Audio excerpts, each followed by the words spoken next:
Buenas tardes. Bendiciones a todos. Que Dios les guarde de manera rica y abundante, con múltiples bendiciones. Gracias, David. Que el Señor te siga iluminando y bendiciendo.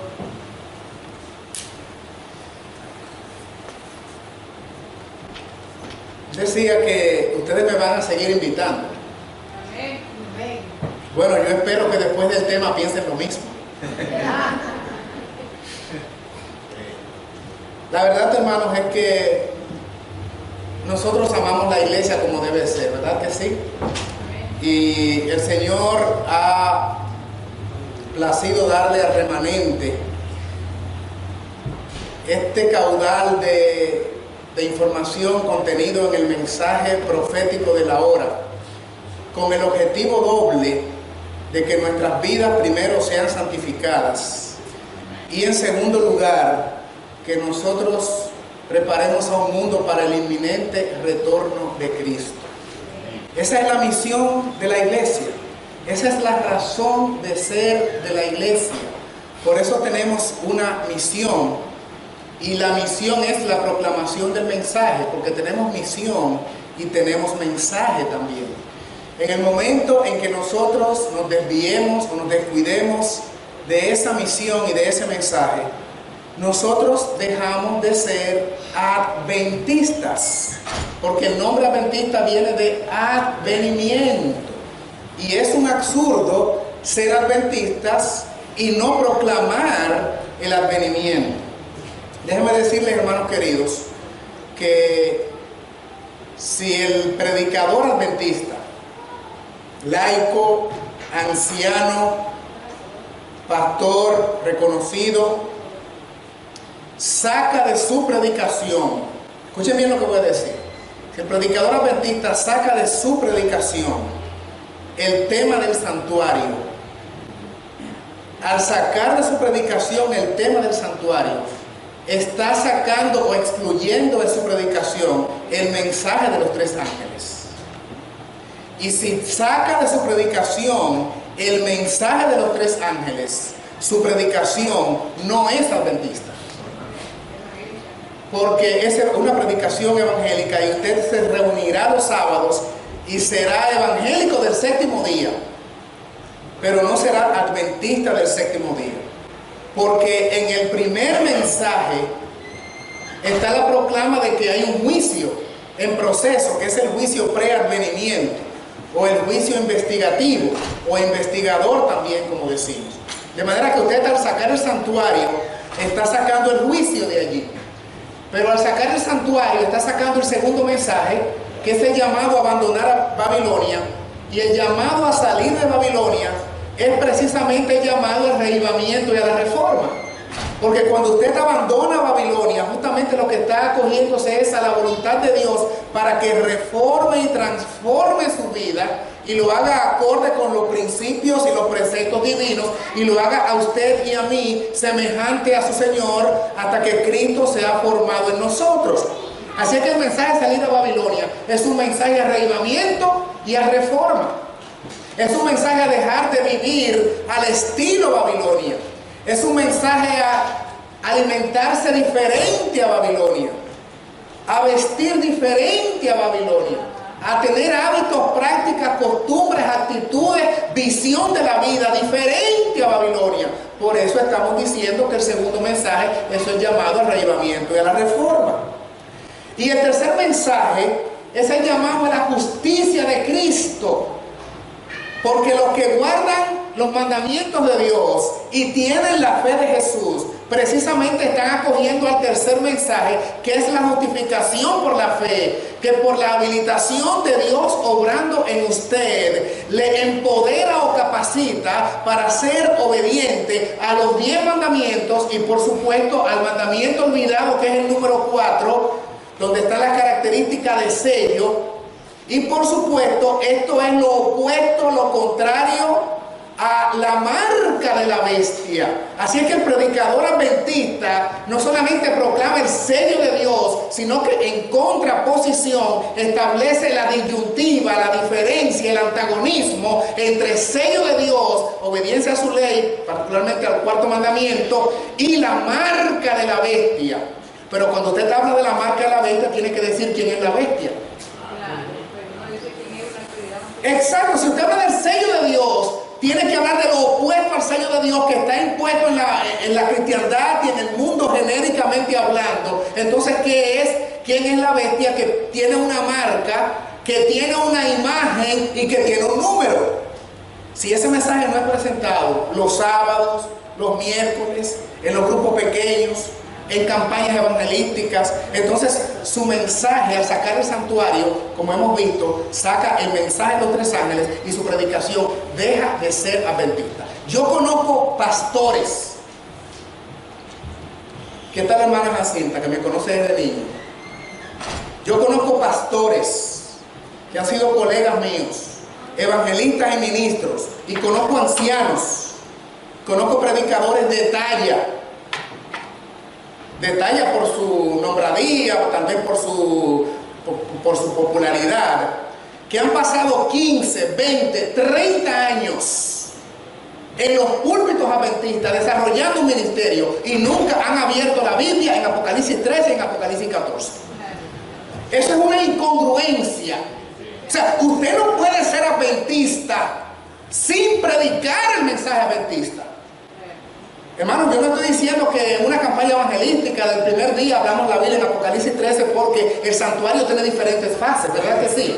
Y usted tiene que, dice la hermana White, ganarse lo que hacía Cristo, ganarse la confianza de la gente. Y por supuesto que usted lo primero que hace es presentarle a la gente al Cristo del atrio, donde está el altar de sacrificio, para que por la sangre de Cristo, entonces usted llegue a tener opción de el perdón de sus pecados.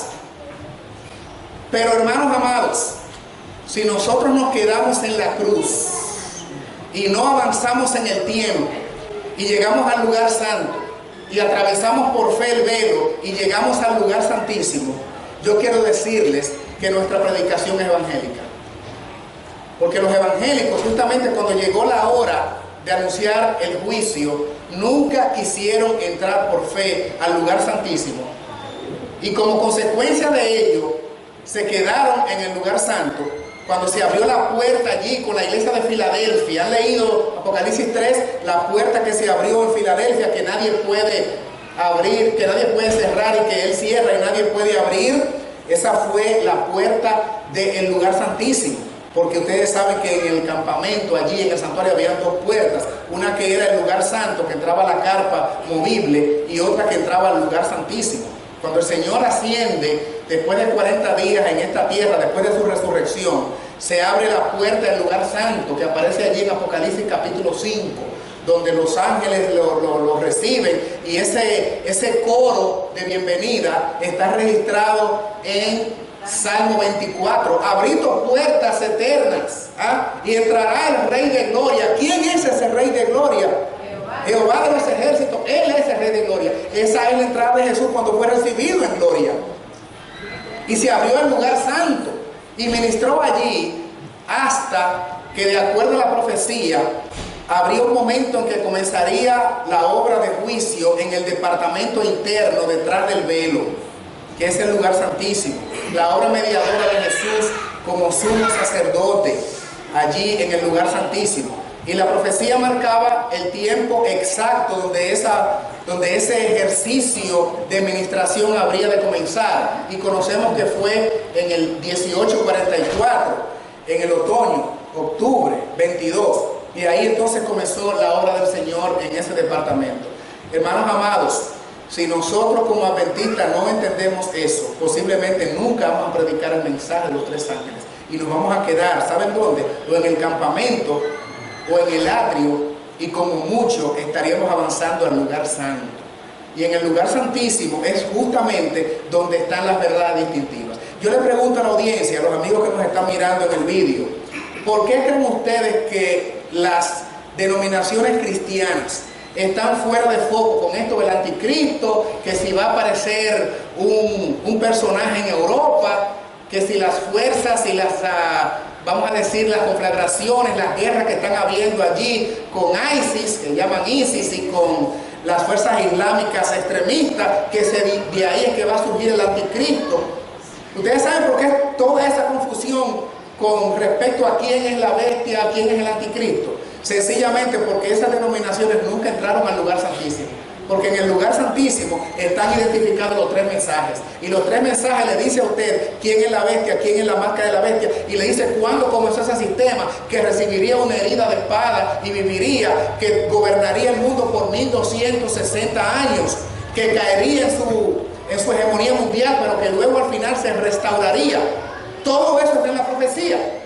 Pero como no lo miran desde la perspectiva del santuario, entonces lo que ocurre es que están totalmente difusos en cuanto a su interpretación.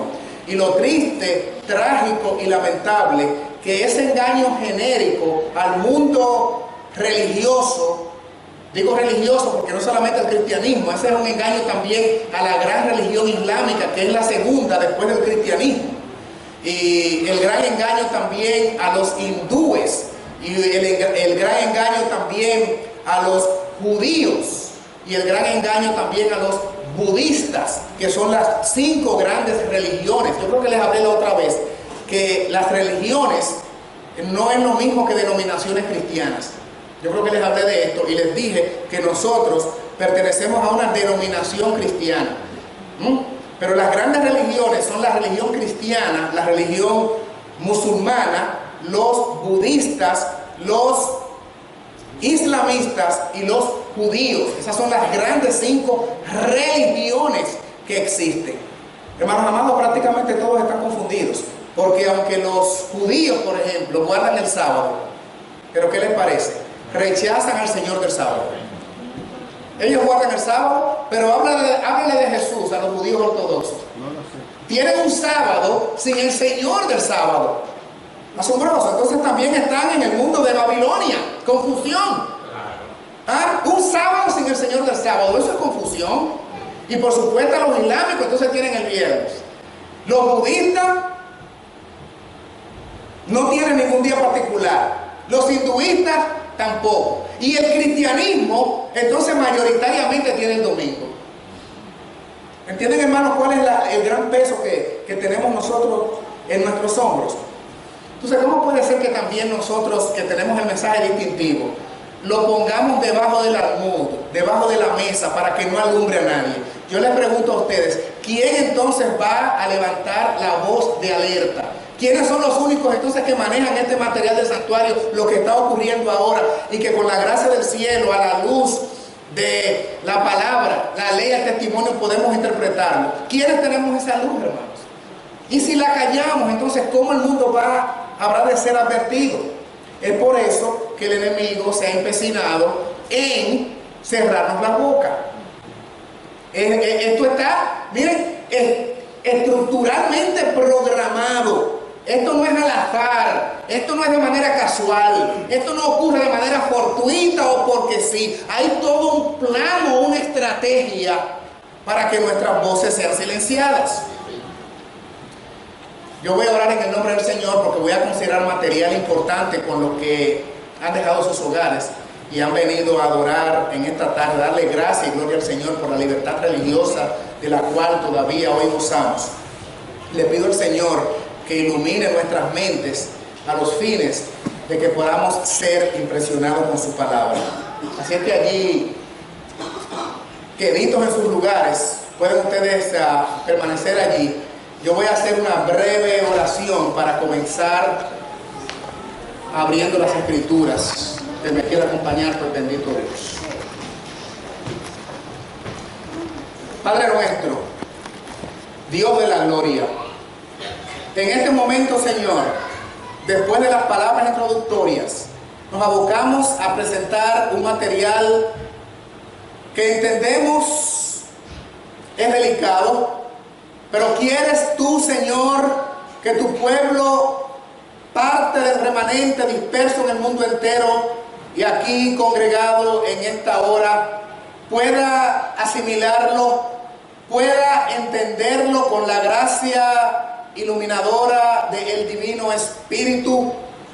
Prepara nuestras mentes, prepara, Señor, nuestros cuerpos para recibir la verdad que emana de la palabra inspirada, y que no seamos meros oidores olvidadizos, que los primeros en experimentar reavivamiento y reforma seamos nosotros mismos, que los primeros en asimilar el mensaje que envía el testigo fiel y verdadero a la iglesia o pueblo en juicio, la Odisea, Señor, que recibamos los medicamentos, los remedios del mercader celestial que ofrece la fe que obra por amor, el oro afinado en fuego. Que recibamos la divina justicia de Cristo que cubre nuestros pecados y nos presenta ante el Padre como si nunca hubiésemos pecado, que son las vestiduras divinas.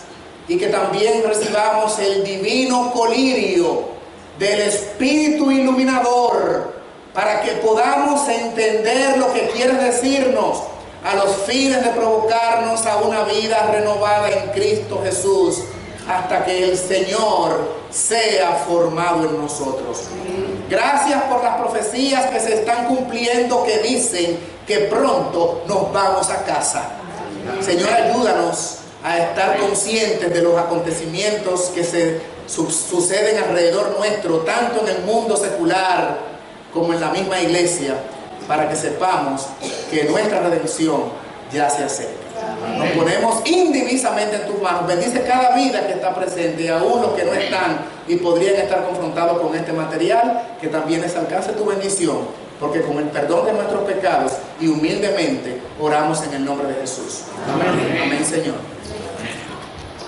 Ahora sí, iglesia, les invito a que vayamos al libro de Efesios, capítulo número 6.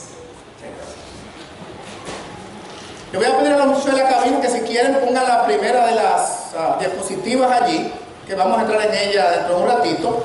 Pueden tenerlo allí como fondo de pantalla. Efesios capítulo número 6. Y es un pasaje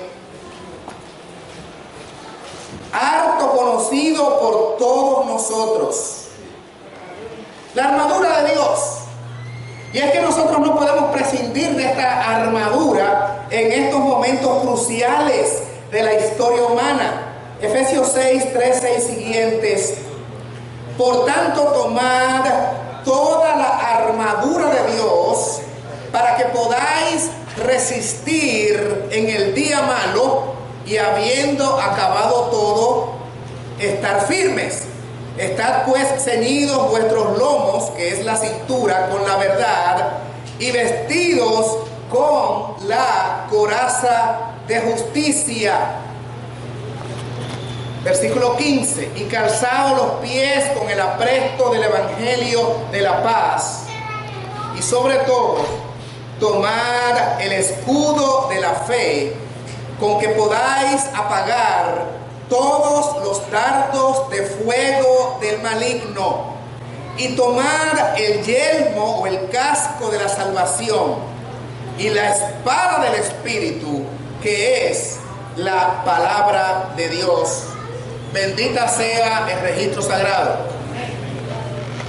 Hermanos, como ustedes podrán haber notado en esta lectura de un pasaje conocidísimo por nosotros, ¿por cuántos años no hemos leído Efesios capítulo 6, la armadura de Dios? Yo no sé si ustedes han notado alguna vez que en Efesios 6 prácticamente toda esa armadura es un equipo defensivo. Casi todo, digo casi porque no es totalmente defensivo. Es la primera gráfica, por favor, la primera gráfica donde comienza justamente antes de esa. Tal vez podemos moverlo acá. No me da cambio. Tal vez no está prendido, déjenme intentarlo de nuevo. Ahí estaba la primera gráfica. Exacto. ¿Qué les digo, hermanos? ¿Notaron ustedes en la armadura de Dios? Por ejemplo, el calzado está comparado con el Evangelio, porque el Evangelio es quien debe conducirnos, ¿no es cierto? Dice la Biblia en Salmo 119, 105, lámpara es a mis pies tu palabra. Habla también de la coraza de justicia, que es lo que debe cubrirnos, porque yo no me puedo presentar al Señor con mi condición de pecado, así es que debo estar cubierto con la coraza de justicia. Eso también es parte del equipo defensivo. Habla también que el lomo está ceñido con la verdad. Saben que el lomo, en el lenguaje aquí bíblico presentado, se refiere a la cintura, y dice que debe haber un cinto, porque eso era parte del equipo del cristiano. El cinto de la verdad ajustado allí no permitía que el soldado se doblara. Por eso el cinto lo mantenía erguido. Por eso dice el cinto de la verdad alrededor del lomo. Habla también de qué otra cosa defensivo. ¿De qué otra cosa defensivo habla? Del casco protector o del yelmo, porque esto debe, la salvación y el conocimiento salvífico debe proteger nuestros pensamientos para que Cristo sea formado en nosotros. Si alguna cosa pensamos, si alguna cosa procede de bien, si alguna cosa es de buen nombre, en esto pensar, dice Filipenses 4:8, y eso debe estar cubierto allí para que nuestras mentes, nuestras vías sensoriales estén cubiertas con la salvación. Ahora, la única parte prácticamente ofensiva de esta armadura es la palabra de Dios comparada con la espada. Pero hay una parte defensiva que les he dejado para último, que es el escudo de la fe.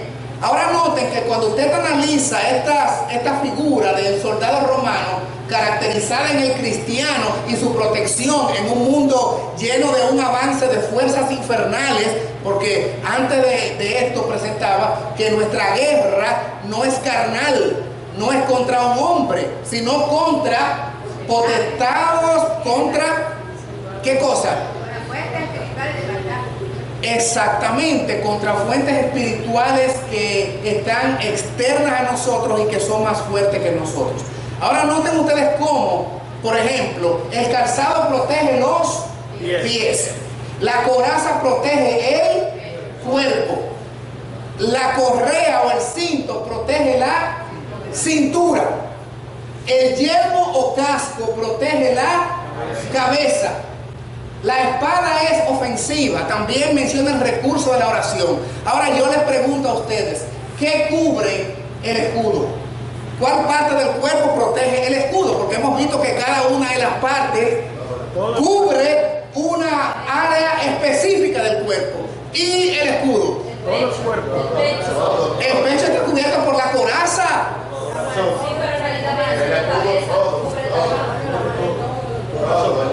Dice él que el corazón, dice él que todo. Miren, vamos a ponerlo de esta manera. Usted está, cuando chiquitos jugamos mucho a la espada, ¿verdad? A la espada, y teníamos unos escudos. ¿Qué pasa si usted tiene el escudo en esta mano? La ofensiva está acá en la mano derecha, pero usted está acá. Ahora, ¿qué pasa si el contrincante, el oponente, me lanza un dardo, viene un ataque arriba? ¿Qué yo hago con el escudo? Lo muevo arriba. Y si me tira los pies, y si me tira al corazón, acá, y del lado derecho acá, y del lado izquierdo, hermanos amados, el escudo es comparado con la fe, porque usted tiene que estar listo por fe cuando no sabe de dónde vienen los ataques, porque ya hay algo para la cabeza, ya hay algo para los pies, ya hay algo para el cuerpo, ya hay algo para el cinto, ya hay algo para la cabeza. Pero cuando usted no sabe de dónde viene la prueba, usted tiene que decir como decía Job: yo no sé por qué me viene esto, pero yo sé que mi Redentor vive. ¿Por qué me viene esto a mí en estas condiciones y circunstancias?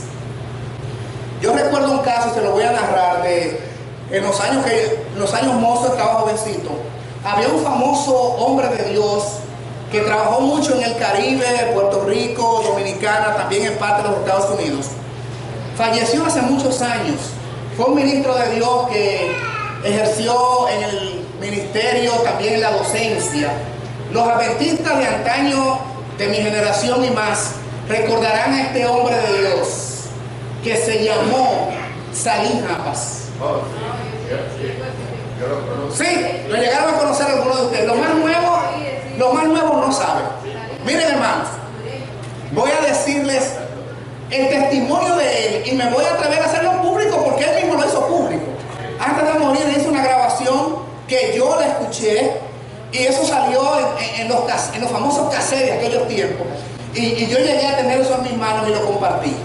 Miren, a él le dio un cáncer en el estómago. Pero eso fue un hombre de Dios por años y por décadas. Ese hombre era iluminado por Dios para enseñar, para traer almas a los pies de Cristo de una manera asombrosa.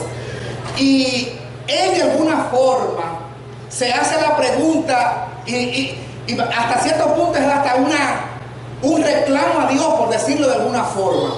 Él dice: Señor, yo he vivido para ti. Yo me he entregado a tu causa por años. He hecho un divorcio rotundo con el mundo. Mi vida la he dedicado desde que amanezco y abro los ojos hasta que vuelvo a conciliar el sueño, todos los segundos del día para ti. He asimilado la reforma pro salud de la A hasta la Z. Nada hay que no haya cumplido un hombre vegetariano, un hombre que ya en aquellos tiempos sabía lo que era la combinación de los alimentos, sabía lo que era comer saludable, sabía los remedios naturales, tener su mente conectada con el Altísimo. Hermanos, y de pronto este hombre desarrolla un cáncer en el estómago agresivo que le convulsiona y le conmueve todo el cuerpo. Y él preguntaba: Señor, ¿pero por qué a mí? Y en su desesperación como humano al fin, él exclamaba, y todavía me resuena cuando lo escuché decir: ¡No lo entiendo, no lo entiendo, no lo entiendo! Y después decía: pero lo acepto. Hermano, cuando usted como creyente le vienen algunas pruebas donde tal vez el calzado del Evangelio, usted no encuentra la respuesta en el Evangelio, en la seguridad de la salvación que le ha dado Cristo, usted no lo mira la respuesta allí. Usted reconoce que está cubierto con la justicia de Cristo, pero eso tal vez ni siquiera es suficiente para interpretar su dolor. ¿Por qué una madre pierde a su único hijo? ¿Por qué, si usted es fiel al Señor, está pasando por algunas situaciones inexplicables? El cinto de la verdad no le explica eso. Ni siquiera la espada tiene respuesta para algunas cosas que Dios se ha reservado en su única discreción. Porque las cosas reveladas pertenecen al hombre, pero las no reveladas pertenecen a Dios. Y Dios no tiene que darle explicación a usted de todo lo que le pasa, porque Él es soberano. ¿De dónde se sostiene el cristiano? En ocasiones, cuando lo que llega y viene, usted no le mira explicación. Iglesia, ¿de dónde? Oh, del escudo de la fe, como Job. Cuando vengan las crisis y las pruebas que usted no sabe por qué el dardo viene de ese lado, oh hermano, simplemente ponga el escudo de la fe de ese lado. Y cuando el dardo venga del lado abajo, no sé por qué vino del lado abajo, pero voy a poner el escudo de la fe de ese lado. Habrá momentos en tu vida privada, en tu vida personal, que tú no vas a saber por qué el ataque viene en esa dirección. Es el momento para aferrarte de la fe, confiar indivisamente en el Señor, entregarte a su voluntad, asimilar sus promesas y decir: humanamente, posiblemente no lo entiendo, no lo entiendo, no lo entiendo, pero lo acepto. Lo acepto porque es tu voluntad, como la aceptó Jesús en un momento que hasta dijo: Padre, Padre, ¿por qué me has desamparado? Hermanos queridos, como iglesia remanente, como miembros de este cuerpo que proclama la última verdad, en este mundo donde estamos en una etapa tan definitoria y se están sucediendo acontecimientos tan dramáticos, la iglesia, óigalo bien, hermano querido, la iglesia deberá estar sostenido en la fe de Jesús. Amén. No solamente creyendo en Dios, sino creyéndole a Él. Creyendo en Él, pero creyéndole a Él. Porque la teoría del conocimiento de Dios es una cosa, y tener un conocimiento experimental de quién es Él es otra cosa. Porque la Biblia dice en Santiago que los demonios creen, ¿y qué hacen? Y tiemblan. Pero en el caso nuestro debe ser una convivencia con Cristo, que usted tenga la íntima convicción de lo que ocurre en su vida, en su familia, en la iglesia y en el mundo, está bajo el control del Señor. El que mueve los mundos, el que tiene la órbita celeste girando en su justa dimensión, si Él puede hacer eso, entonces puede manejar y dominar el problema que hay en tu vida. Confiamos en eso. Algunos hermanos han hablado de desesperanza y de estar asustados. Una pregunta a ustedes acá. ¿Han oído alguna vez esta declaración? No, esas cosas no las trate de profecías y de eventos finales, porque eso me asusta. ¿Usted ha oído eso? ¿A usted le asusta la bendita esperanza? ¿O queremos ir al cielo sin atravesar por los eventos que están indicados en la profecía que habrían de ocurrir? Entonces usted tiene que ir a una iglesia que tenga el rato secreto. Sí, para que se vaya antes de la crisis, como enseñan ellos antibíblicamente. Pero si usted es adventista, lo que tiene que saber es: yo estaré contigo en medio de la angustia. Amén. Que es lo que enseña la Biblia. ¿Ah? Y cuando pases por el fuego no te quemarás, el fuego de la aflicción, yo estaré contigo. El Señor no libró a los jóvenes hebreos de que fueran echados en el horno. Les libró en su momento de que el horno no les afectara, pero debieron caer en el horno. Así es que, hermanos, nosotros vamos a ser confrontados con la crisis. La Biblia habla de dos sistemas de poderes que en la última etapa estarían aliados. Esos dos poderes están enseñados de manera gráfica, distintiva y prácticamente definidos en Apocalipsis capítulo número 13. Dos poderes aparecen allí. Poderes tan devastadores, tan ambiciosamente destacados en su programa de destrucción, que el escritor bíblico no encuentra otra gráfica para compararlos a estos sistemas de poder y les llama bestias. Porque son devastadores, porque harán una obra de aniquilación, porque se rebelarán contra Dios en la persona de su pueblo y serán tan terribles en su accionar que el escritor bíblico dice: ¿pero qué tipo de poder es este? ¡Bestia! Y lo compara con bestias. Y aparecen dos en Apocalipsis 13. Dos. Pero estas bestias, interesantemente, o estos poderes actuantes en la última etapa, de acuerdo a Apocalipsis 13, no estarían en oposición una con la otra, sino que estarían haciendo alianza. ¿Están oyendo?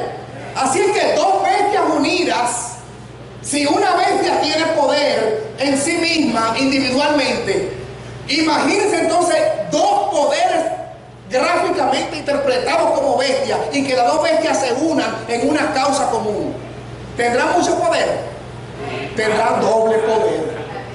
Doble poder, porque la Biblia me dice que se van a unir al punto punto de que una bestia que tiene características militares, políticas, civiles, que me aparece surgiendo de la tierra, la Biblia me dice que tendrá tal autoridad en el planeta al punto de imponer las leyes en el mundo. Pero todo eso lo hará para complacer a su aliado, la primera bestia, que surge del mar y que también es política, pero es religiosa. Y esa bestia característica política, que tiene características políticas y religiosas, la profecía me la presenta que ya en una etapa de la historia había tenido hegemonía o dominio mundial. Y me dice por cuánto tiempo. Me dice por 1260 años.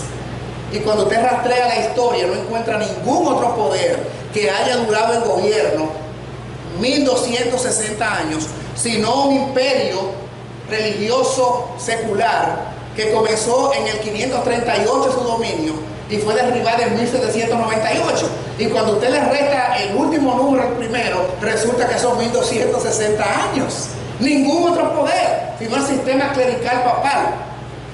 Pero dice que cuando bajó en su hegemonía mundial o fue cortada, la Biblia dice, el término bíblico es, recibió una herida mortal. La Biblia dice, pero al final va a ser restaurado su poder y la herida va a ser sanada o curada. Al punto entonces que van a aparecer en el escenario las dos bestias. Y la bestia que surge de la tierra, una zona no poblada, después de la caída de esa primera bestia que también se le menciona como cuerno pequeño, tendría la última etapa del dominio mundial y enforzaría leyes para que todos adoraran a la primera bestia, porque la que demanda adoración es la primera bestia, porque es un sistema también religioso. Pero es interesante que la segunda bestia también, la que surge de la tierra, también es religiosa. Y las religiones de este sistema, que son las hijas de la primera bestia, entonces usan el sistema civil para imponer sus dogmas. Y a esto es lo que se le llama entonces la persecución o la imagen de la bestia, que produce o provoca la persecución. Yo voy a compartir con ustedes, con la iglesia hoy, material reciente, delicado. Yo les pregunto a los dirigentes de la iglesia que están acá, ¿esta iglesia está lista para este material? ¿Ustedes lo quieren recibir? ¿Están maduros para ese tipo de información? ¿Están maduros? Porque, hermanos, miren, la Biblia dice, cuando estas cosas comenzaren a suceder, levantad vuestras cabezas, pónganse contentos porque vuestra redención está. Yo he venido a traer buenas nuevas, no a asustar a nadie. Esto es para que estemos sabiendo que estamos cerca. Casi llegamos a casa, gloria a Dios. Hermanos queridos, y las voces en todo el mundo de laicos van a levantarse, niños, hombres, mujeres, viejos, proclamando el mensaje de la hora. No importa quién se oponga. Y antes de pasar a compartir estos datos, debo decirle en esta dirección lo siguiente.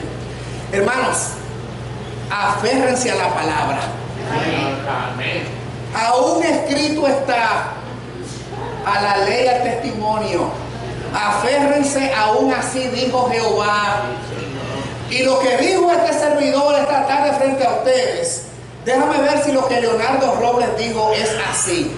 Y coja Apocalipsis 13, coja Apocalipsis 14, vaya a la ley, al testimonio. Ah, sí, es así. O no era así. Falseó las escrituras. Entonces no hay que hacer caso a eso. Pero hermanos, no siga hombres de ningún tipo. Maldito el hombre que confía en el hombre, hablando del hombre que está desviado. No siga hombres. Los otros días yo hablaba con un pastor amigo y le decía, mira, el problema con el ministerio, porque yo no puedo estar en el ministerio organizado, es porque en las 3 universidades que yo estudié teología me dijeron algo que yo no estoy de acuerdo. Y lo voy a compartir públicamente. El mensaje que yo presenté aquella vez en esta iglesia está en YouTube. No sé cuánto lo han visto en YouTube. Si van a YouTube lo ven ahí completico. Si está en YouTube, y el de hoy va a estar en YouTube. Mañana pronto, Alex. Mañana. Y otros temas de nuestro servidor, porque ha habido problemas con los CDs, porque no, lo que compró este hermano Luis, no cabe el material, y él ha tenido dificultad. Ha hecho, a mí me consta que él ha hecho el esfuerzo. Pero si van allá a la computadora y buscan el nombre mío, va a aparecer. No, Robles. Va a aparecer allí el material. Entonces, hermanos, ¿qué les decía? Les decía que yo hablaba con un pastor amigo y le dije, mira, el problema es que en las universidades donde yo he estudiado teología me han dicho y me han enseñado: sea jovencito leal al sistema. Al sistema. Bueno, yo amo mi iglesia, obviamente desde niño, fundador de los conquistadores, en los grupos, para arriba y para abajo. Obviamente he crecido en ese ambiente por 40 y tantos años. Y claro que amo la iglesia y respeto la organización. Pero fiel al sistema, ¿dónde yo encuentro que debo ser fiel al sistema? En las Escrituras. ¿A quién yo debo ser fiel? Sea fiel a Dios. Hoy cuando el sistema se desvíe, o Israel no cayó en apostasía en algunos momentos, casi en todos los momentos. Óyeme a mí, en algún momento. Casi en todos los momentos lo que estaban en apostasía. Entonces yo debo respetar, cuidarme y obedecer a Dios antes que a los hombres, porque habrán grandes desvíos, hermanos, de los hombres. Habrán grandes desvíos. Nuestras universidades, que han cumplido un rol a través de los años, y colegios, hoy usted no sabe realmente en quién va a confiar, porque nuestras universidades están inundadas con declaraciones, posiciones teológicas contrarias a la voluntad de Dios. Y hay algo por ahí que se llama la iglesia emergente, que no es exclusivo adventista, pero ha penetrado las fronteras adventistas con una serie de posiciones que ha alterado las creencias, la doctrina, el estilo, la liturgia, la adoración, los conceptos alterados.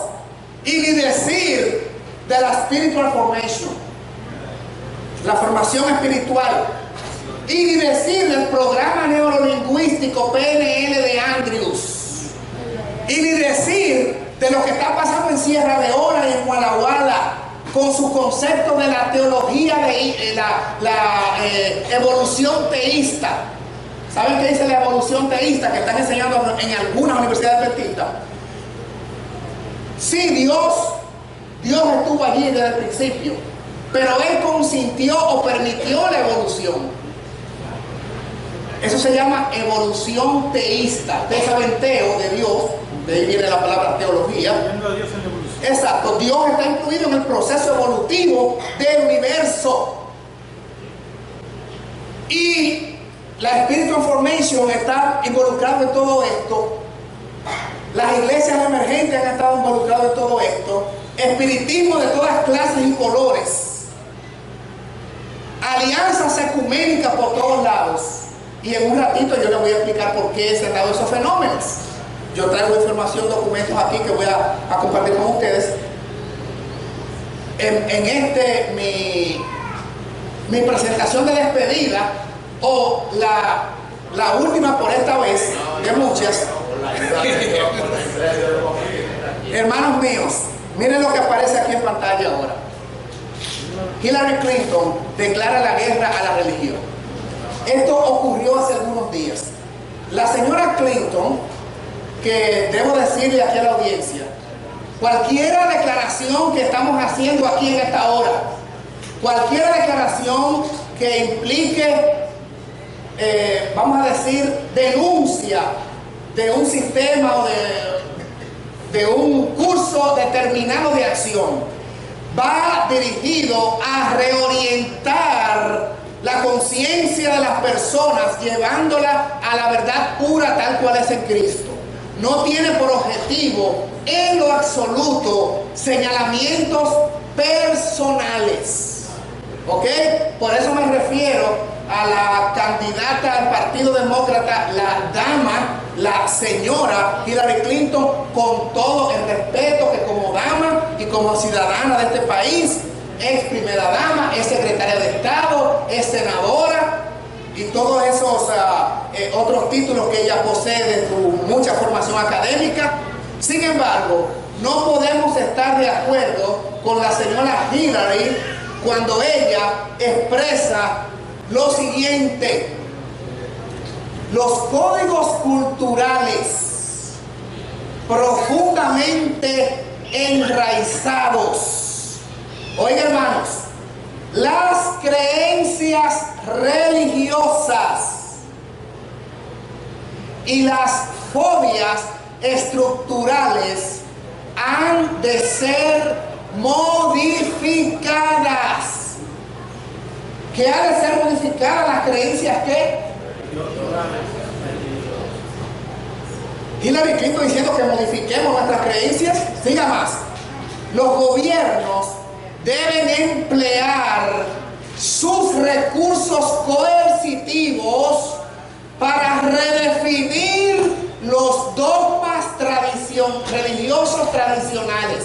¿Se entendió ese párrafo? ¿Sabe lo que son, hermanos, los recursos coercitivos? Los recursos de fuerza. Eso es un recurso coercitivo. Cuando usted usa los tribunales o la policía, el Estado usa la policía, está usando un recurso coercitivo de presión, de fuerza para dominar. Ella dice que los recursos coercitivos que posee el gobierno, y sí que los tiene, deben emplearse para, léanlo en pantalla, hermano, miren, esto es dramático, esto es trascendental, esto no es una cosa elemental, por la persona que lo dijo y la posición que ocupa y la posición a la que quiere llegar. Esa fuerza del Estado, dice Hillary, debe ser usada para redefinir los dogmas, quiere decir creencias religiosas que han sido tradicionales. El gobierno debe usar la fuerza para obligar a la iglesia, a las iglesias, a las religiones, a creer diferente a como están creyendo ahora. Y deben hacerlo por fuerza, que crean otra cosa, por fuerza. Sigo leyendo. La que habla es la candidata a la presidencia de Estados Unidos por el Partido Demócrata. Y yo añado, la que está en las encuestas el número 1, por cierto, por lo menos hasta ahora. Hillary Clinton, durante una conferencia sobre feminismo en Lincoln Center en Manhattan, eso fue hace como 10 días, según publica aquí el periódico La Gaceta. Entonces, durante el discurso ante un auditorio feminista, la demócrata ha hecho un llamamiento a que los gobiernos obliguen a modificar las creencias religiosas. Hermanos, eso nunca lo había dicho un candidato. Primera vez en la historia que una declaración así se da, viniendo de una fuente tal. Ella está diciendo: yo quiero que los gobiernos impongan cómo la gente debe creer. Y los dogmas tradicionales que siempre han tenido, que la fuerza del gobierno haga, los obligue a que piensen distinto. Les pregunto a ustedes, yo les dije que Hillary estaba, por lo menos en su partido, de los candidatos a su partido, en primer lugar. Y para muchos, los amarres que ella tiene, va a ser la candidata del partido. Y yo les pregunto a ustedes acá, ¿y si esta dama, el año que viene hay elecciones aquí, y ella va como candidata, ya está oficialmente dicho, si esta, por lo menos de su partido, si ella gana la postulación de su partido y eventualmente es candidata a la presidencia, ¿qué podría pasar con esta dama que piensa así? El gobierno tiene que cambiar las religiones y lo que la gente cree. Mire aquí, optar a la presidencia de Estados Unidos sobre la base de utilizar los recursos públicos para acabar con las creencias religiosas es probablemente el eslogan progresista más sincero de la historia. Los comentaristas dicen: nunca alguien ha sido tan sincero, tan abierto para decir algo como eso. Que se insinúe que una nación construida sobre el pilar de la libertad religiosa va a emplear la fuerza del Estado para cambiar las prácticas religiosas es una declaración sin precedente. según el analista. Esto nunca se había visto, que una candidata diga, yo creo que el gobierno, una vez en ejercicio, lo que debe es cambiar todos los patrones mentales de doctrina que no van de acuerdo a lo que el gobierno ha establecido. Hermanos, yo les voy a decir a ustedes una cosa, yo no tengo fecha, porque nosotros no podemos poner fecha, eso es antibíblico, pero nosotros no estamos lejos de que el Estado quiera usar la fuerza para dictaminar en materia religiosa. Y como adventista yo lo que estoy diciendo es, se está cocinando una ley dominical aceleradísima. Eso viene por ahí, pero mire, zumbando, déjame decirlo de una manera llana. Eso viene rapidísimo, más de lo que nosotros estamos pensando. Y mientras tanto, la iglesia debe despertarse del sueño y no seguir roncando. La iglesia no debe seguir roncando, hermanos. Y debemos de dejar los sermoncitos Kool-Aid. Ya yo les dije la vez pasada, el agüita endulzada. Vamos a enseñarle a la gente material sólido. Vamos a enseñarle a la iglesia reavivamiento y reforma. Vamos a enseñarle a la gente a depender de toda la armadura de Dios. Caer de rodillas con ayuno y oración. Y alertar al mundo y prepararlo para la crisis inminente que se nos avecina. Miren, vamos a pasar ahora a mostrarles. Yo tengo aquí conmigo, antes de seguir con las listas fijas, algunos de ustedes vieron en YouTube, la computadora, en internet, una entrevista que su servidor le hizo al pastor Stephen Gore. ¿Alguien la vio? Casi una hora, ¿verdad? 55 minutos. Usted ponga ahí Bernardo Robles entrevistando al pastor Stephen Gore. Este fue los otros días cuando fuimos al Congreso de Ancianos. Búsquenlo en YouTube y ahí hay otros sermones, incluyendo el que vimos la vez pasada, va a estar este y otros más en otras partes. Búsquenlo allí.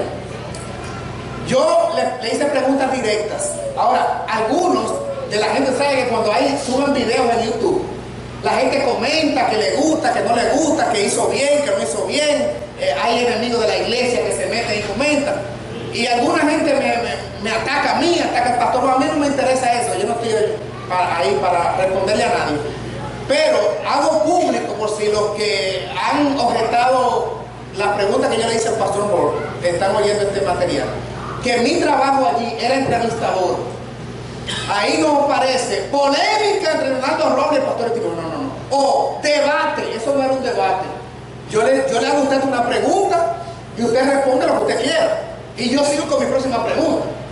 Necesariamente yo podría no estar de acuerdo, por eso ese no es el momento para yo debatir, porque no es un debate, es una entrevista. ¿Cuál es su punto de vista sobre esto? Este y aquel. Y sobre este y aquel. Hasta que la entrevista termina. Y es la posición de él. Entonces, hago esta aclaración porque algunos han pensado que yo debí debatir y que no era así como él dijo. Esa fue su posición, ¿verdad? Y bastante clara, por cierto. Y bastante bíblica, por cierto. Y bastante valiente.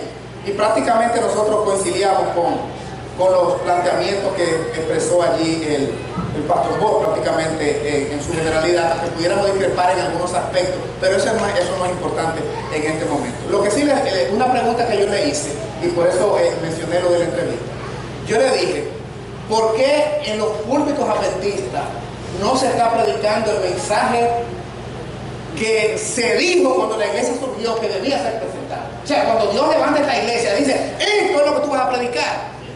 A nosotros se nos dio un mensaje porque somos un movimiento profético. Ninguna iglesia, hermano, usted puede arrastrar en la Biblia con profecía. La iglesia adventista sí usted la puede arrastrar en la profecía. ¿Cuándo iba a comenzar? ¿Qué iba a producirse un chasco? Después de la caída del cuerno pequeño, en el momento del paso del lugar santo al lugar santísimo, surgió ese mensaje. Usted puede rastrear a la iglesia adventista en la profecía. Otra iglesia usted no la rastrea en la profecía. Y yo le pregunté, si salimos como movimiento profético como un mensaje, ¿por qué en los púlpitos hoy día el mensaje de la verdad presente de los tres ángeles es la excepción?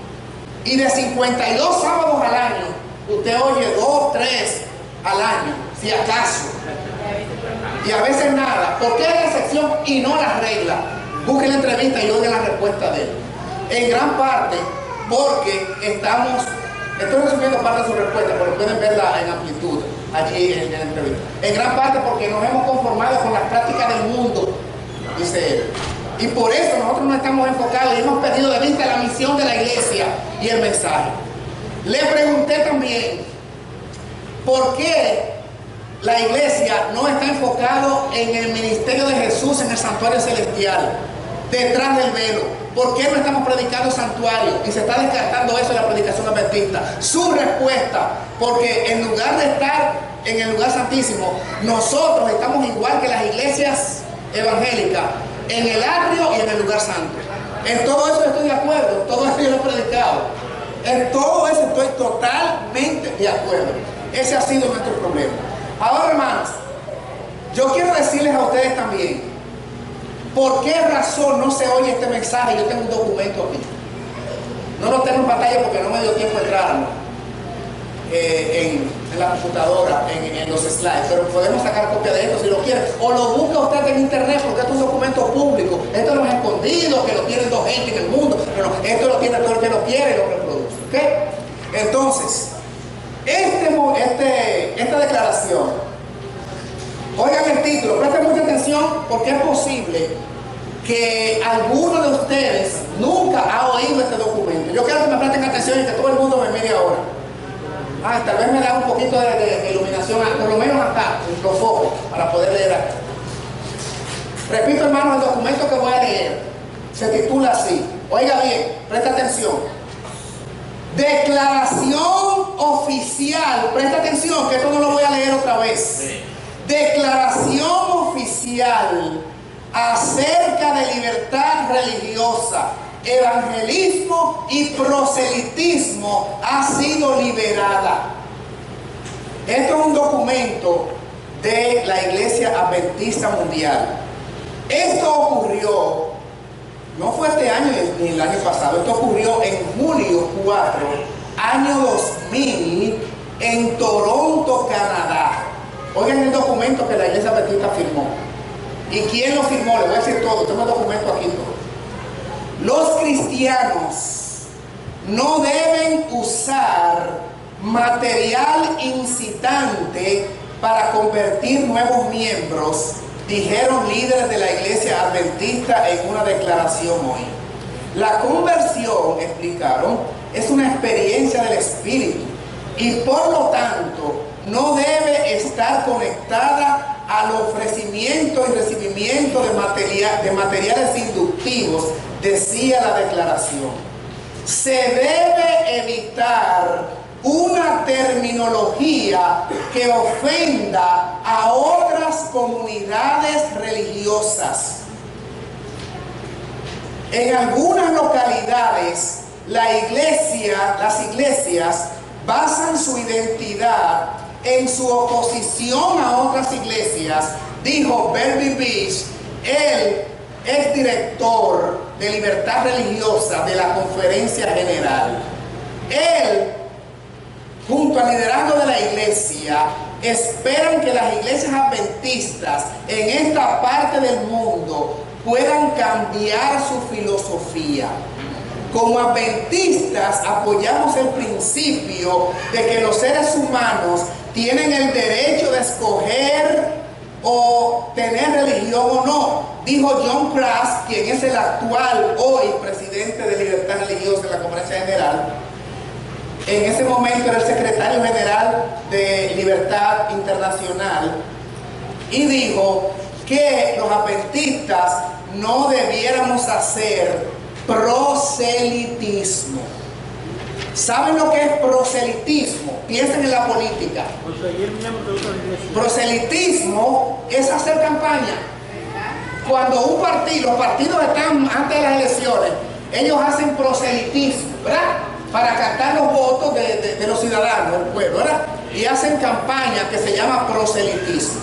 Ahora, cuando los partidos hacen proselitismo o campaña, ¿qué es lo que dicen los adeptos a esos partidos? Voten por mi candidato porque mi candidato es el mejor, ¿verdad que sí? El otro no es tan bueno como el mío. porque el mío sí va a ofrecer y va a dar y va a hacer y de aquí y allá. Ahora bien, ellos entienden que cuando usted y yo predicamos el mensaje distintivo que nos hace ser lo que somos, entonces estamos haciendo proselitismo. Especialmente si usamos, como dice, palabras que ofendan a otras denominaciones. Como decir, por ejemplo, anticristo, la bestia, la imagen de la bestia, la gran ramera, el rey del norte, el hombre de pecado, la gran apostasía, Babilonia. Cuidadito con esos términos ofensivos que lastiman a las demás iglesias. Hable de un lenguaje que todos podamos interpretar como el lenguaje del amor, donde todos podemos entenderlo. Déjese de bestialismo. Y yo tengo un libro escrito, responsablemente lo digo, y este video puede darle la vuelta al mundo y escucharlo la persona a quien me voy a referir, porque lo voy a decir con nombre. Yo le dije que le iba a hablar claro, ¿verdad que sí?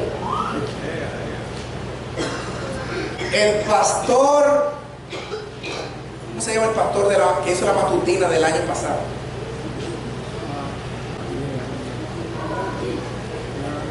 Tiene un libro que dice que nuestra predicación no debe ser zoológica. Si usted habla de muchas bestias, está predicando un evangelio zoológico. ¿Están entendiendo? Entonces, no hable un evangelio zoológico, dice el autor en su libro.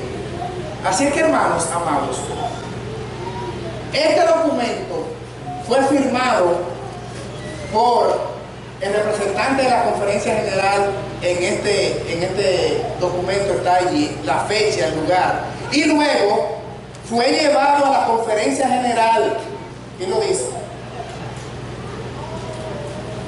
La declaración también dirige las relaciones interiglesias, requiere que los adventistas respeten otros grupos personales.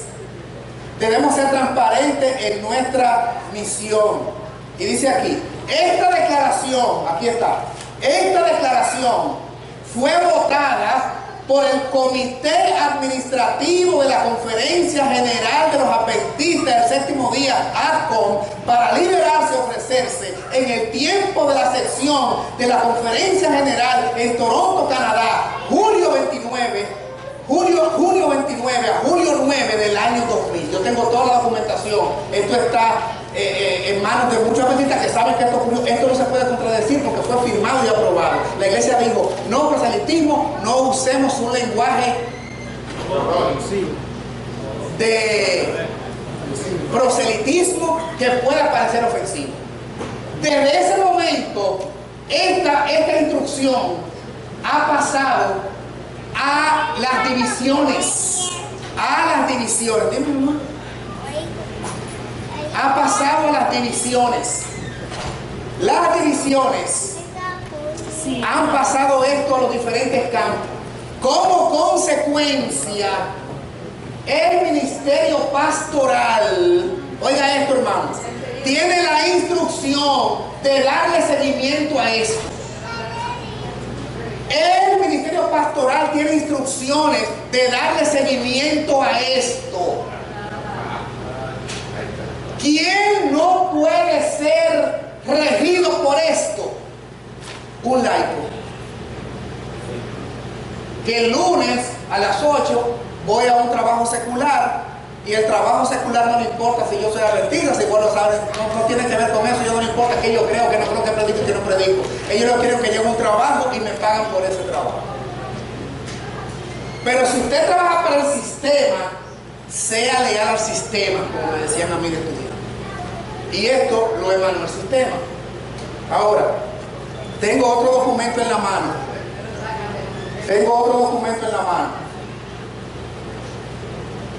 Esto salió también por todas las redes, por los periódicos, por la red oficial CENI, que emite la documentación vaticana.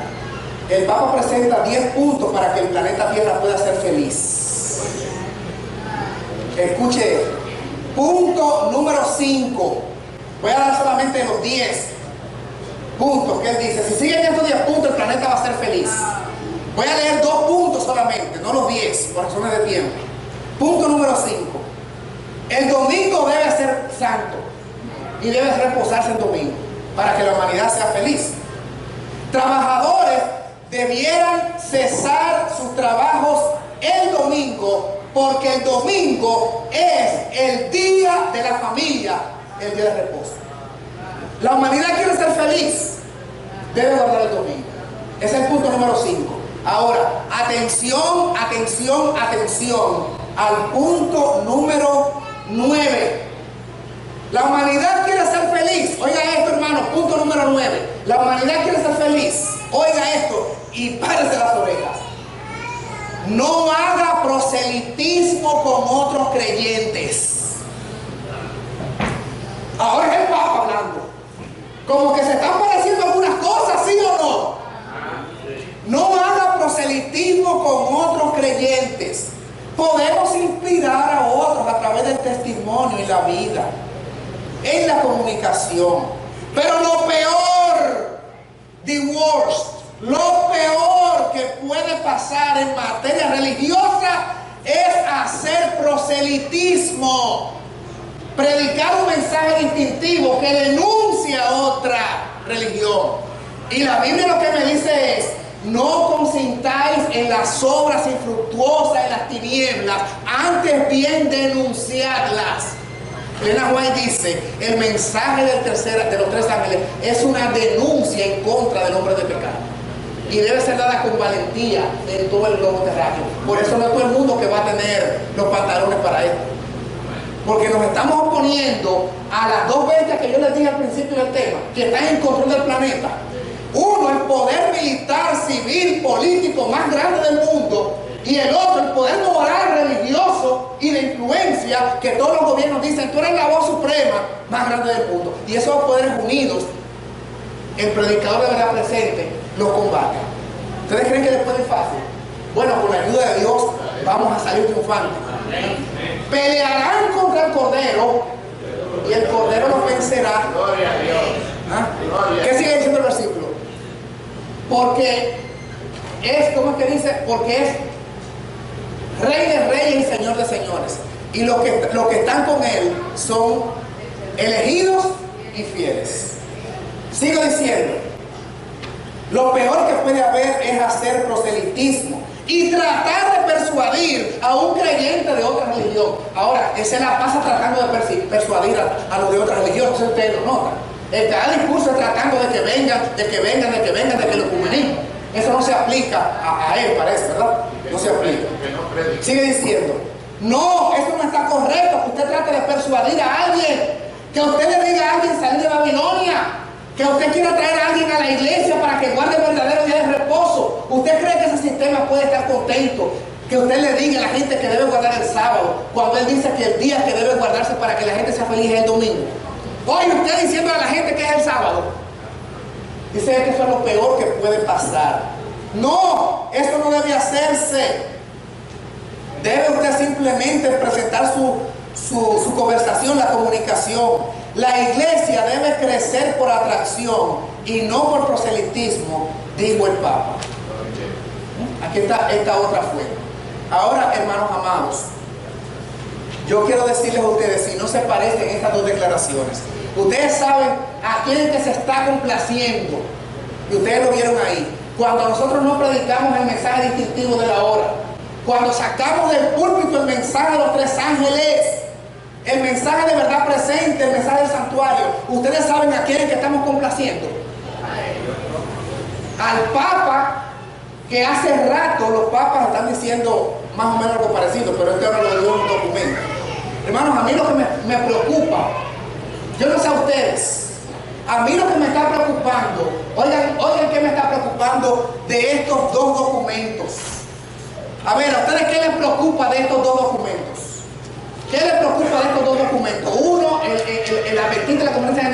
y otro el papado. ¿Qué le preocupa a ustedes?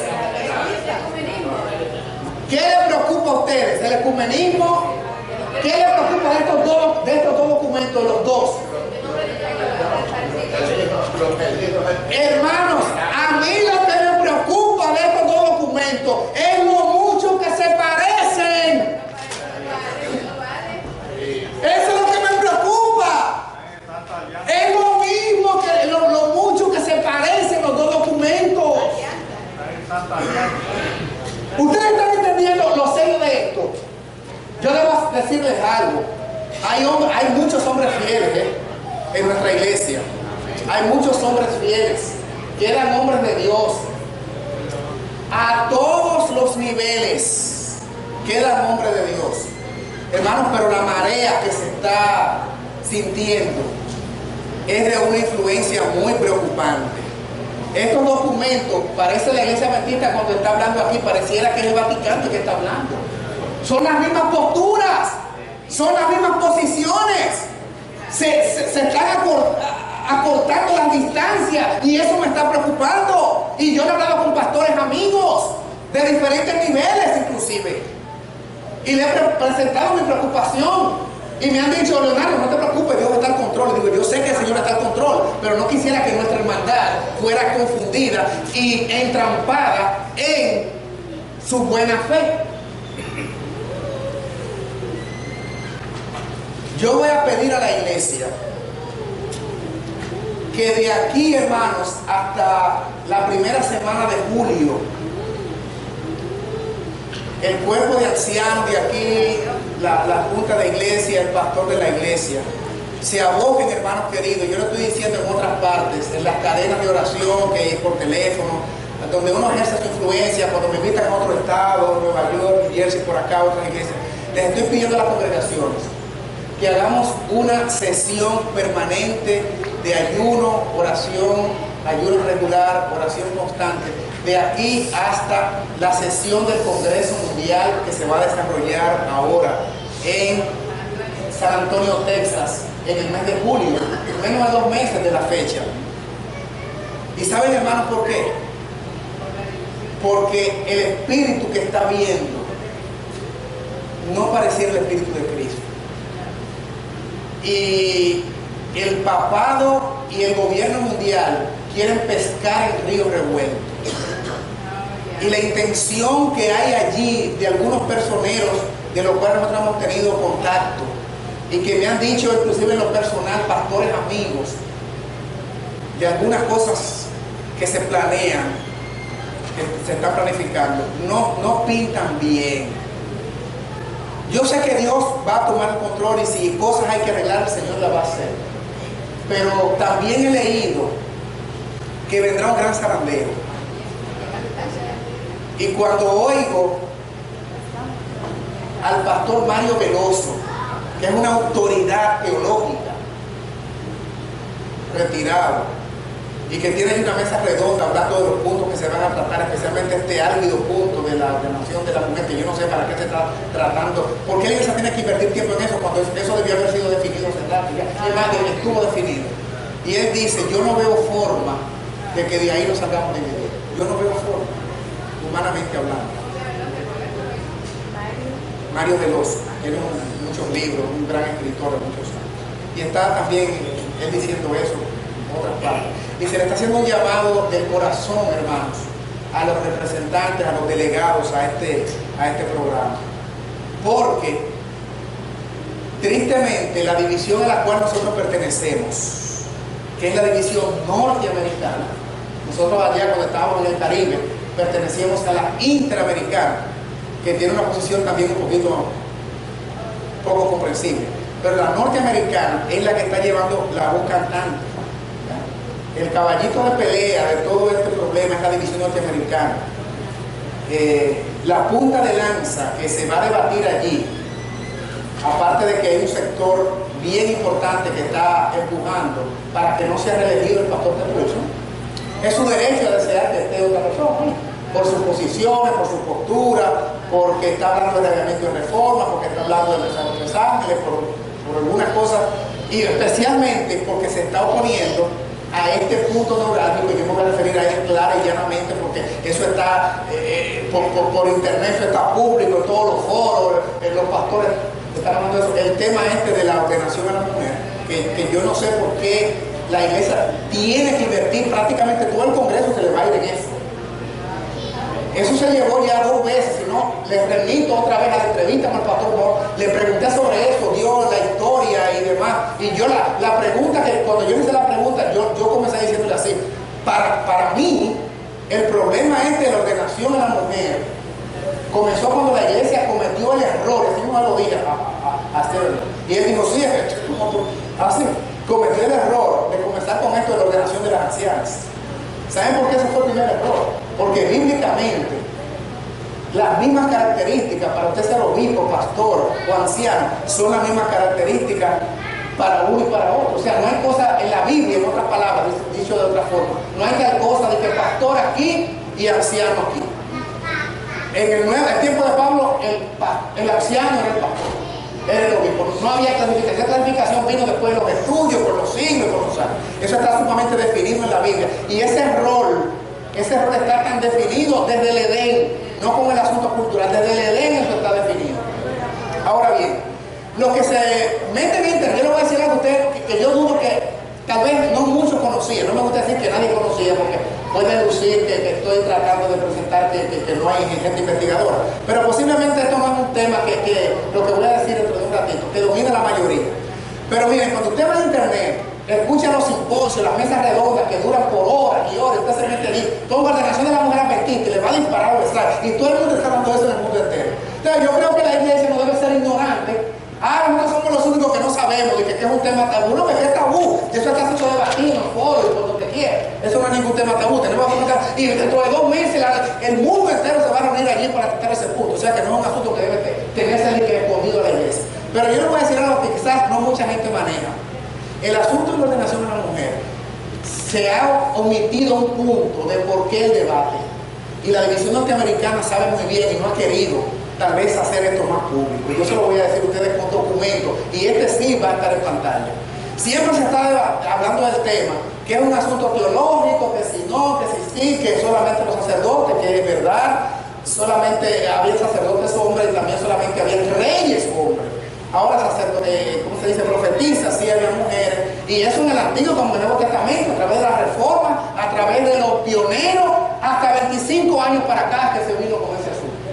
Ahora, aludiendo que hay casos que es bueno que la mujer, porque hay casos muy personales, muy delicados, que ahí sí la mujer debe tratar. Yo pregunto, ¿y esos casos han surgido por primera vez en los últimos 25 años?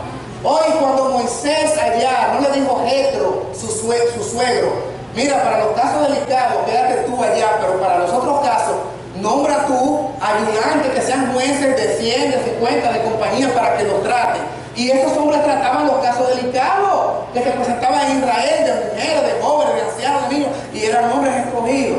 Cuando Salomón decidió en el asunto de las 2 mujeres que vinieron allí por la disputa con el niño, Salomón hizo un juicio. Allí dijo, ustedes recuerdan que sugirió que se partiera el niño, y allí descubrió cuál era la que realmente tenía sentimientos por el bebé. Así es que a través de toda la historia Jesús trató el caso con una mujer samaritana allí en el pozo, ¿recuerdan ustedes? ¿Y qué le dijo Jesús? Hasta le habló de su vida íntima. Jesús se metió en la vida personal. ¿Y cuántos maridos tiene? ¿Pero qué pregunta de un hombre o una mujer? Trae tu marido. ¿Y qué pregunta es esa? O sea, el Señor trató hasta temas íntimos. No tengo marido. Bien han dicho, no tiene marido, porque ha tenido 4 hombres. Tú eres Marquito que tiene, no es el marido tuyo. Pero está tratando un tema muy delicado. ¿Sí o no? Sí. Un tema delicado de vida privada y de vida personal. Y fue un hombre que trató ese caso. Luego los discípulos administraron la iglesia. Y en los tiempos de Pablo, cuando había problemas de adulterio y demás, y de infidelidad, Pablo no era, y Timoteo y los ancianos que él escogía en cada ciudad, los que resolvían esos casos. Y durante toda la reforma no lo hicieron. Ahora de pronto, de 25 años para acá, han encontrado que hay casos que solamente tienen que ser tratados por la mujer después que 6.000 años de historia se ha hecho a la manera de Dios. Yo les voy a dar un consejo a la iglesia. Usted puede creer lo que quiere, tener la posición que quiera, yo no puedo ser conciencia de nadie y no dejen ustedes que nadie sea conciencia de nadie. Pero es simplemente una recomendación bíblica que les voy a hacer.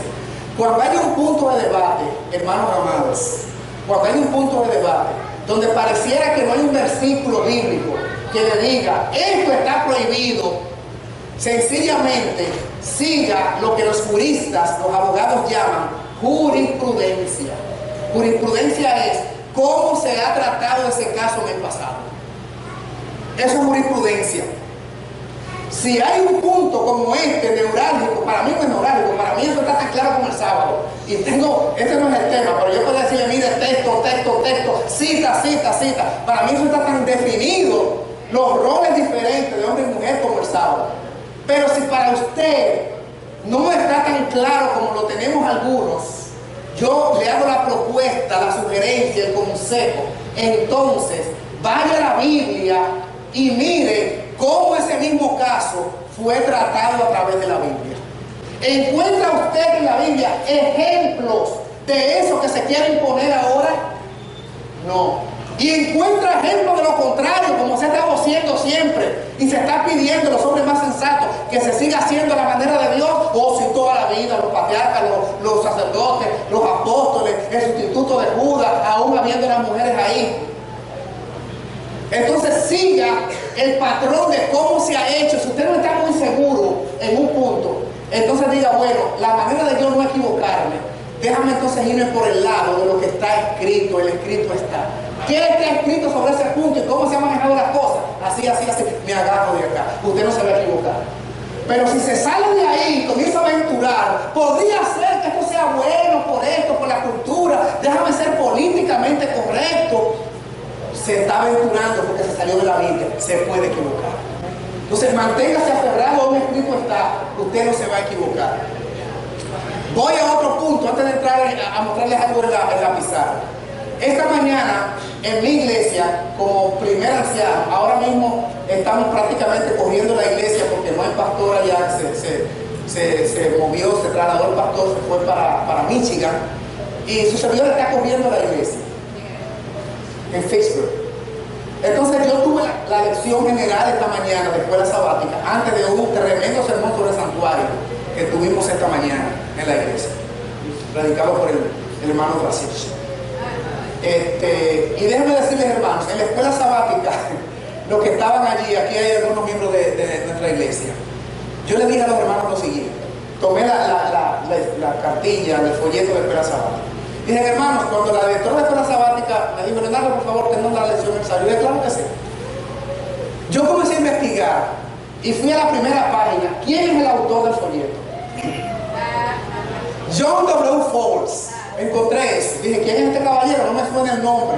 Porque me pareció interesante que de buenas a primera, ahora en un folleto mundial, la división norteamericana está tirando un folleto y una lección, y dice, las mujeres en su ministerio y las citas que pone, y me comienza la lección con un texto no de Lucas, hoy no es a Lucas que estamos estudiando, no es a Lucas, pues me comienza con un texto de Gálatas, ya no hay hombre ni mujer, todos solo son escritos eso, y yo comencé por ahí, déjame comenzar a investigar el profile, el perfil de este ministro, y me meto a Google, me metí a Wikipedia, me metí a fuentes adventistas para encontrar quién es el autor del folleto, y me encuentro que el hermano desde 2005, desde 1995 es un proselitista a favor de la ordenación, y me estoy encontrando que el hombre en la revista Ministry, déjeme mirar a la cámara. La revista Ministry llena de espiritismo en su portada. Si no, busquen Ministry Magazine y vean las portadas allí llenas de espiritismo, con unos dibujos llenos de espiritismo. Y no soy yo el único, hay muchos pastores que piensan lo mismo.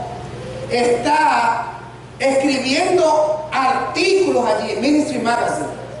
Está escribiendo artículos en esta dirección. En el 2014 ha sido nombrado como director de la Review and Herald, que ahora se llama Revista Adventista, y él es el editor de la Revista Adventista, y está haciendo, la división norteamericana lo tiene en ese puesto porque la división norteamericana está haciendo proselitismo, para usar el término, en toda Norteamérica para empujar este punto, pero yo le voy a decir a ustedes se van a asombrar por qué es que están haciendo proselitismo. No es por asunto teológico solamente, o tan por eso. Les voy a decir un dato dentro de un ratito. Y entonces me encuentro yo, pero con razón el hermano que me está, claro, de manera sutil, él no, la palabra ordenación no está ahí. No está ahí, es cómo Dios usa y cómo Dios usa igual y somos lo mismo, pero es un mensaje bien oculto para poder dar una plataforma donde todo el mundo pueda.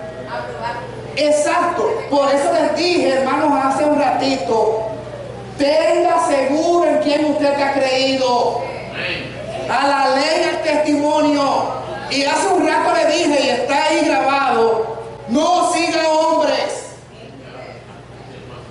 No importa, escriban folletos, matutinas o lo que sea. Siga al Señor. Hay muy buenos libros en el ABC. Hay muy buenos libros. Pero yo me encuentro en el ABC con Question Doctrine, que es una herejía. De carta mayor, que no es el tema, no voy a entrar en eso. Y de tapa a tapa es una herejía. Y aquí está, aviso que el hombre no puede vivir sin pecar, que la naturaleza de Cristo fue la de Adán antes del pecado, que el Cristo tenía ventaja, que el santuario eso no va, que el mensaje de los tres ángeles era una idea adventista loca. Todo eso dice salir y no estamos viendo en el ABC. Ahí es un clásico del adventismo. Un clásico de apostasía. Entonces, hermanos queridos, no siga hombres. Estudie como los bereanos. Porque eso es lo que hay que hacer. Yo fui a Google, fui a Wikipedia a ver cuál es su posición. Esta es la postura teológica. Pero entonces ahora estoy entendiendo por qué me llegó la lección de Pablo. Nada es, hermano, por casualidad. No hace mucho nosotros tuvimos un folleto sobre la creación. Tampoco fue. Ustedes saben lo que pasa. La Asociación General está preocupada porque hay muchísimas universidades adventistas enseñando la evolución teísta y nos tiraron 3 meses sobre la creación de Dios. Muy bien hecho. Pero es que el problema es la médula. ¿Entiendes? La apostasía ha entrado a ciertos niveles en la iglesia, exagerados. ¿Y saben por qué la apostasía ha entrado a niveles exagerados? Y se lo voy a presentar con una cita ahorita. Porque en nuestra iglesia llanamente hay infiltración. Y se me encuentran extraños. Hermanos, lea la Biblia en eso, lo que pasó. ¿Qué pasó? Le pregunto yo, iglesia, cuando Israel salió de Egipto. Oiga, hermano querido, respóndame esta pregunta. Cuando Israel salió de Egipto, yo le pregunto a ustedes, ¿había o no había infiltración? Elena White le llama multitud mixta. Salieron cantidad de gente que no estaban con los conceptos de adoración por la cual Dios liberó a Israel. Inclusive el asunto del becerro de oro que hizo Aarón, que después de una manera muy interesante le dieron todos los metales y los tiró ahí. ¿Pero qué fue lo que hiciste? Yo no sé. Tiré que son metales y se volvió un becerro. ¡Oh, qué bien! ¡Qué tremendo! ¡Qué evolución es! Miren, ¿saben quién fue que lo instigó a Aarón? Dice patriarcas y profetas. La multitud mixta, los que no estaban convertidos, que estaban dentro de Israel, obviamente se quedaron postrados en el desierto, pero por un tiempo andaron con el pueblo confundiendo y creando apostasía. Así que, hermanos amados, yo les quiero decir a ustedes una cosa. Nosotros estamos en una etapa definitoria. El zarandeo ha comenzado y va a tomar fuerza en la medida que los eventos se sigan desarrollando. Este año tenemos eventos importantes, ¿sí o no? Sí. Pero el año que viene no se queda atrás. Porque un día de esto yo voy a...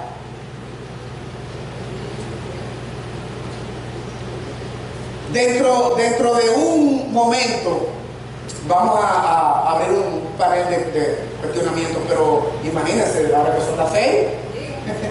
Vamos a aplicar el material, ¿verdad?